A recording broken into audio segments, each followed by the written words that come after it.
2025 tem sido um ano de muitos acontecimentos. Nós tivemos muita coisa nesses últimos meses. Tivemos novos lançamentos da IA, tivemos os membros do Ghibli, que também fazem parte destes lançamentos da IA. Tivemos crise no mercado financeiro, com as brincadeiras que o Trump andava a fazer. Tivemos também a Microsoft abrindo o GitHub Copilot, agora era open source, algo bem recente. Tivemos também os ministros falando coisas, coisas, mas todos os anos existe uma questão que precisa ser respondida. E dessa vez serei eu a fazer essa questão. Será que 2025 é o ano do Linux Desktop? Bem, essa questão parece meio trivial, para alguns talvez seja, mas existem alguns conjuntos de acontecimentos que nos levam a repensar a resposta para essa questão. E eu gostaria de falar um pouco sobre isso hoje. Nos últimos anos, nós temos visto uma mudança clara no modelo de negócio que as Big Techs têm utilizado, principalmente aquelas que produzem um software, né, e vendem ao seu público. No caso, eu gostaria de me referir a duas empresas em particular, que é a Microsoft, uma, a segunda é a Adobe. Para aqueles que não conhecem, a Adobe é a dona do Photoshop, Illustrator, After Effects, entre outros aplicativos dessa área criativa. E a Microsoft é dona do famoso sistema do Bill Gates para os usuários comuns, o Windows. E eu gostaria de falar sobre isso. Se vocês repararem, uma coisa que mudou bastante nesses últimos anos é que antes as empresas como a Adobe elas vendiam o Creative Suite, que é o conjunto de softwares que esses criativos que ela produz, e eles vendiam a uma licença perpétua. No caso, a pessoa pagava um valor, recebia uma licença e usava o software de forma indefinida. Mas com o passar do tempo, as coisas começaram a mudar um pouco. E agora, opa, a Adobe ela fornece seu serviço numa espécie de cloud, acho que é isso, né? O nome do software novo deles é Adobe Creative Cloud, que oferece esse conjunto. E no caso é por subscrição, o modelo de subscrição. A pessoa vai ter de pagar infinitamente para usar o software, então é basicamente dinheiro infinito para a companhia. E no caso do Windows, nós temos o quê? Um sistema operacional que deveria agir como um software pago, mas age como os usuários tivessem baixado um software qualquer e ainda continua a exibir anúncios de outros produtos sem autorização dos usuários. E embora talvez seja possível de alterar, realmente não passo muito tempo a tentar desmistificar esses mistérios do Windows e eu também não acho que vale assim tanto a pena fazer isso. Tem gerado algum incômodo nas pessoas. E eu gostaria de citar aqui dois casos que me motivaram a fazer esse vídeo em particular, mostrando como o público tem estado um pouco mais aberto para a adoção do Linux em razão dessas duas empresas ou as mesmas diversas empresas Big Techs com esse modelo de negócio. O primeiro caso é do animador, acho que é norte-americano, o James Lee. Ele produz muito conteúdo e ele fez alguns vídeos falando sobre a sua relação com os softwares da Adobe. Já que ele produz conteúdo, ele é um animador, então boa parte dos produtos que vocês vão ver da área criativa são feitos usando os softwares da Adobe.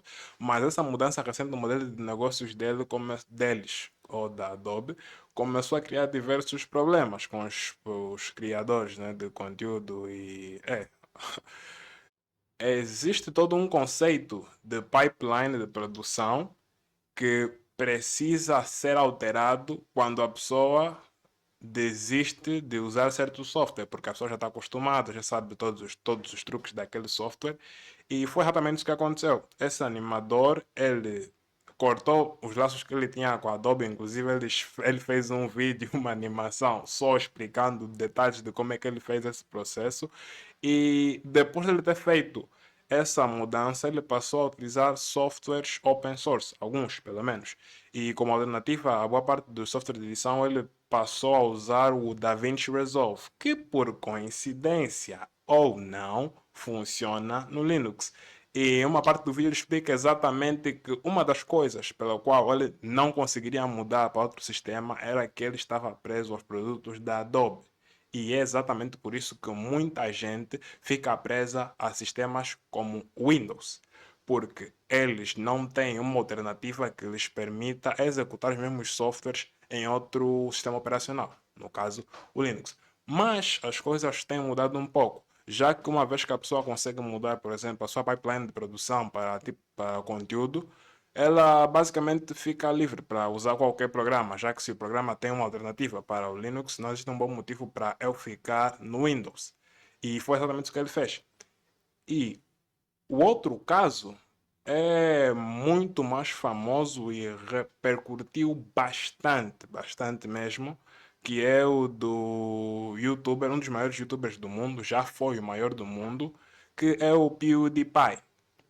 Para quem não conhece o PewDiePie, ele é um youtuber, se eu não me engano, ele é sueco, não tenho mais certeza se ele era sueco mesmo, mas ele fez um vídeo e atualmente o vídeo deve ter, não sei quando é que eu vou publicar esse vídeo, então o vídeo no momento em que eu estou a gravar o vídeo deve ter mais de 5 milhões ou 5 milhões de views aproximadamente no YouTube e ele passou em diversas comunidades, ele não só furou meio que a bolha do conteúdo norte-americano. Vi também alguns brasileiros que fizeram conteúdo sobre, inclusive o Lucas, Lucas Montano do canal, do canal Lucas Montano fez um vídeo também sobre. Eu até achei que seria necessário fazer esse vídeo, mas parece que muita gente não comentou sobre o assunto, porque eu acho que é algo que é, é algo histórico.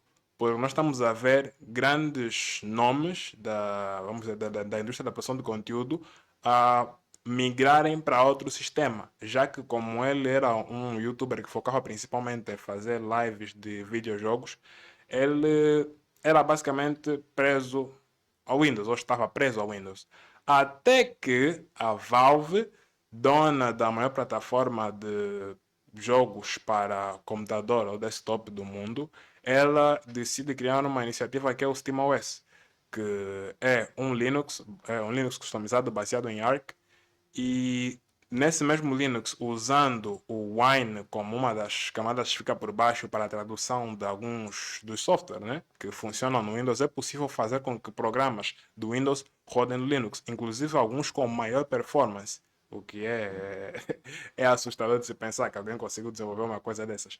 Mas muita coisa tem mudado nesses últimos anos, principalmente do ecossistema Linux. Nós conseguimos ver uma adoção maior das pessoas e essa abertura, já que todas as coisas que faziam com que as pessoas ficassem presas ao Windows também estão a ser possíveis de fazer no Linux, principalmente a parte dos jogos. Era algo que era muito difícil. Se nós fizéssemos uma comparação de 10 anos atrás para o estado que nós estamos hoje no Linux a nível de compatibilidade, nós vamos ver que é uma diferença massiva. Para não falar de que, graças à Valve, ela também não só desenvolveu o sistema operativo, mas ela tem um hardware, que é o SteamOS. Não, SteamOS não. SteamOS é o sistema operacional e o Steam Deck, sim, é o hardware. E ele vendeu diversas unidades nos Estados Unidos e aí afora, incluindo desenvolvedores de jogos, agora estão a fazer jogos pensando no Steam Deck. Então, se automaticamente vai para o Steam Deck, logo vai para o Linux, porque o sistema que o Steam Deck roda é o SteamOS. Então, boas notícias para a comunidade de Linux. E o que é que você acha? Será que 2025 é realmente o ano do desktop Linux ou no próximo ano será você a fazer essa questão? É isso, nos vemos no próximo vídeo. Fui!